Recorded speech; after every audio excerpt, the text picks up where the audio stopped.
دعوت اسلامی کے شعبے FGRF کے تحت گزشتہ سالوں کی طرح اس سال بھی بڑے پیمانے پر ملک بھر میں شجر کاری کا سلسلہ کیا گیا اور دعوت اسلامی کے تحت قائم کیے جانے والے مختلف شعبات کے اسلامی بھائی اپنے اپنے شعبے کے ذریعے عاشقان رسول کو پودے لگانے اور انہیں درخت بنانے کی ترغیب دلا رہے ہیں۔ گزشتہ دنوں شعبہ رابطہ والے شخصیات اور FGRF کے اسلامی بھائیوں نے بہادر آباد میں واقع KN اکیڈمی پارک میں شجر کاری کے انتظامات کیے، جس میں ڈاکٹر فاروق ستار، زاہد منصوری اور دیگر رہنماؤں نے اسلامی بھائیوں کے ہمراہ پودے لگائے۔ درخت لگاؤ لگاؤ درخت لگاؤ۔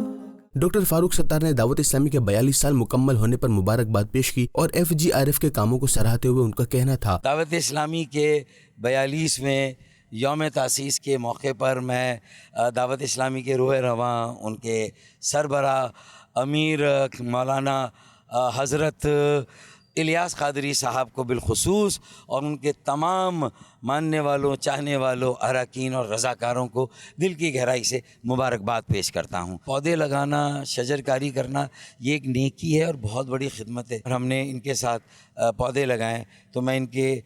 دعا کرتا ہوں اللہ ان کو بہت اجر دے۔ شجر کاری کرنے کے بعد شعبے کے اسلامی بھائیوں نے دعا بھی کروائی۔